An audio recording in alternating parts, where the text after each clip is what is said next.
as here he is, Micah Parsons, the All-Pro, joining us now in the GBag Nation. And a good afternoon, sir. How you doing? I'm doing well. How you doing? Doing great. Thanks so much for joining us. How's your camp going so far? 2 practices in. Oh, everything's going great. Everything's going smooth, feeling how we need to feel. Excited for the year. Now, we were just talking off air. You went and worked out in Austin, and you also had Andrew Whitworth go out and work out with you. How did that come about, and what was that experience like working with one of the best tackles that's been around for the last decade? I actually hit up Big Whit. I just want to dig deep inside of a guy who tackles I felt like I struggled against. Those more athletic tackles, strong, durable tackles, and trying to find like a weakness. What was his weakness where he felt like, a guy like me can exploit it and things like that. And I won't tell you the secret sauce online, but, he kind of broke some things down with me. We watched some film together. We hit the field together. And I just got to pick his brain for a couple of days, which was pretty awesome. Do you feel like that's almost like getting the offensive line perspective is almost better and more educational than trying to get the perspective of a pass rusher? Yeah, it's more valuable. Mm-hmm. And that's why it's a lot of good feedback when you go across the room. Because, D linemen, they can only tell you what they do, what they see. But at the end of the day, you have your own plan, your own thing. But when you have a guy who's a little bit different, I want to know, like, what's their plan for me? How would you slow me down? Things like that to increase my process. Yeah, you and I, we were talking, like you say, at the break, like Zach was saying, though, your hands. And, like, we were watching you the OTAs and mini camps, and it's just like this, with your size and your ability and your speed and your ability to get that shoulder through. I'm thinking he's breaking guys' hands down now. He's figured out how to break these offensive tackles' hands down. It's really cool to watch you and Sam Williams. It's kind of like you both are doing a dance together when you're working against each other. That's got to be just one of the things of the many you're trying to kind of work on this year. Exactly. Head masturbation. If they can't touch you, how can they block? Right, there you go. And a lot of guys was punching my face, grabbing my face mask, just doing a lot of, cheap stuff. So, I was like, man, how can I get these hands from touching me? How can I protect my cylinder? Protect my chest, and that's just something I've really been increasing on in this offseason. Yeah, it's been awesome watching you grow year to year, but I think we're also pumped for Sam Williams and his development. What have you seen from him during the course of the offseason? Man, I seen a guy who really just coming out here and wants to grow and develop into an all-pro type player. He's telling me he won 10 sacks. I'm going to say, go get 10 sacks. I'm not stopping you getting 10 sacks. I want you to get 10 sacks, spread the love across the field, make us the most ferocious defense as possible. So, in terms of his mentality, what he's trying to bring to the game, I think he's ready for his moment. It's Micah Parsons here in the GBag Nation. I've really enjoyed when you talk about how important winning is to you. What would it mean for you to bring a Super Bowl back to Dallas? First time in nearly 3 decades. Man, it'll mean everything to me, man. I break down in tears, that when you talk about legacy, when you talk about leaving a print and a foundation and an organization, I think, that's the most pivotal one. I mean, you bring a D-Roy home, you bring a defensive player of the year home, and, that leaves like he's a very good player as his organization, but you leave a Super Bowl with an organization like, man, that's the guy you remember forever. And that's why you guys constantly talk about Aikman, you guys talk about Michael Irvin, and those guys were decades ago, but their names still ring bells when you talk about success and winning, and I want my name in that conversation. I love that. Micah, does it bother you when somebody doesn't love football as much as you do? Man, I mean, I don't. Just watching you, it's just like you love football more than anybody. Yeah, I mean, I love competing more than anybody. Mm-hmm. Okay, so it bothers me when my girl's not playing at home Django right. Yeah. It bothers me if my friends aren't bowling right. It's just competing. If you're just doing it, I believe you got to do 100%. There's no drop off. There's no fall off. You just got to do it. Where are you trying to competitive? Oh, go ahead, Dawson. No. Are you trying to speak that into existence for your teammates? Are your teammates on that level? And what do you think about when people say, hey, don't talk about the Super Bowl. Let's just trust the process and go day to day? No, that's exactly right. Matthew 6:64. Don't worry about tomorrow. Worry about today. And, that's what God talks about all the time. Worry about today, getting better today. Focus on how will we take our next stride for tomorrow, but stay right now. And I think that's the most important part. Well, look, I mean, the game better than anybody. I love watching you talk about it and what you're putting on Twitter.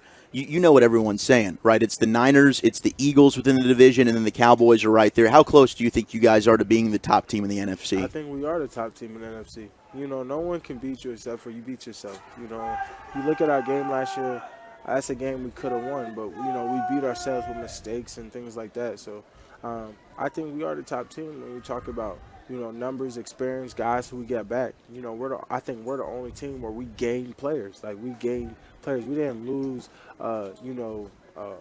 a Javon Hargrave and then draft somebody. Right. We have everybody across the board. So when you talk about years of playing together, years of experience, I think we're up there to be that better team. Yeah, you smacked McGlinchey so hard, he got the hell out of San Francisco to go to Chicago. Bro, that was one of the most incredible things I've ever witnessed. The power and explosion, and that's without, you've now put on a little bit of weight. Yeah. Right? Is this the biggest you've ever been? Strongest you've ever been? Strongest I've ever been, for sure. So is that to try and help you towards the end of the season? To try and just... So just creating a plan for me so I could stay strong. I feel like last year I was getting my groin, my shoulder, it was just so many lingering things, my knee, and it was just like, I was like, man, how can I build enough strength to last me throughout the year, then also create a plan where I'm working out during the year so I could keep that same momentum. Gotcha. I love it. How have you noticed since being in the league now and obviously establishing yourself as a dominant player, how do you see offenses approaching you differently and trying to take away a bunch of things?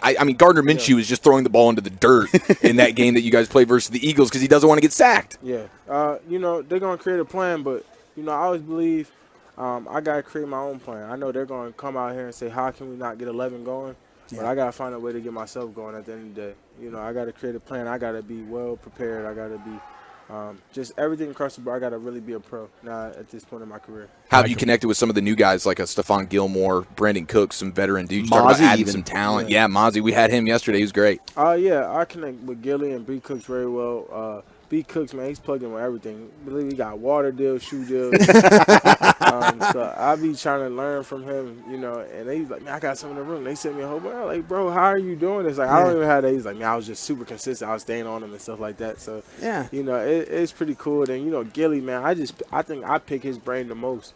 When it talks about greatness, I really appreciate him coming because I told him last year at the coach, I was like, man, make sure you come to Dallas next year. And, he actually came. So, when we talked, he's like, man, like, I knew you was good and I knew you was fast, but, like, yo, when I see him in person, I'm like, yo, what the hell? So, like, hearing that from Gilly mean a lot because, how much I look up to him. He's played with some good ones. Yeah, he has played with some good ones. Yeah, sure has. You sound like the business side interests you in this? Yeah, I'm super into the business side. Yeah. I don't know. I talk about business. You get your hands in a lot of things, don't you? I do. I just don't feel like I don't. Football is my passion, but I don't think it's my purpose. I think I'm meant to talk about football and be on TV one day. And I think so too. Do those things. You're going to be taking our seat one day. What do you feel about that NFL Top 100 list that they're putting out right now? The Top 100 is always cool, but if I'm not number one, it's pointless. Yeah.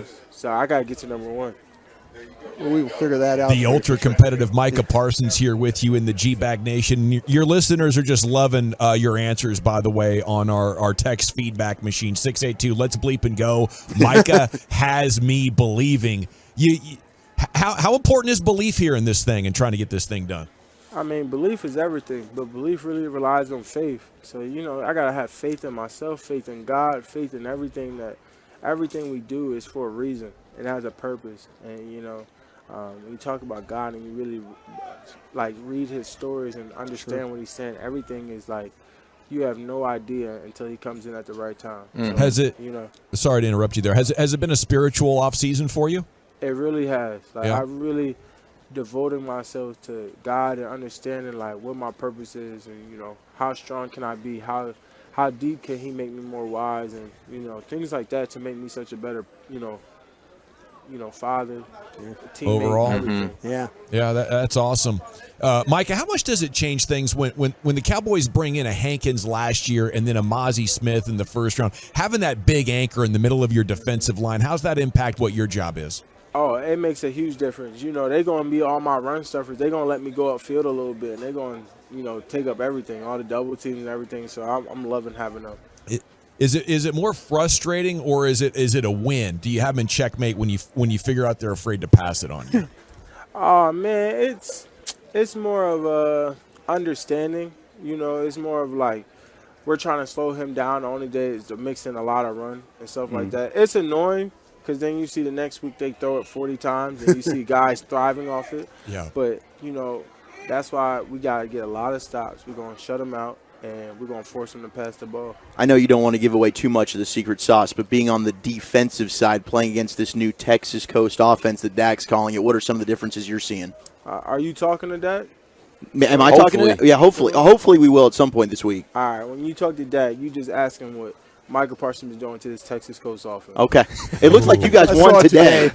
Yeah. You guys dominated today. Doga had a rough day today against you. You just asked him before with that Dan Quinn defensive offense. You just say that. I didn't see it. Well, how's the relationship with DQ? Because we saw when you were with Bleacher Report for the draft, you were super pumped about Mazi, and it seemed like you guys had kind of been going back and forth about some of the guys maybe you take. Yeah, me and DQ, I mean, we talk constantly throughout the offseason. He checks on me like no other. I mean, just seeing how I am, seeing my mentor. So when we talk about how we're going to be a better team, who we're adding, he always likes my input. I always throw it out there even when he doesn't ask.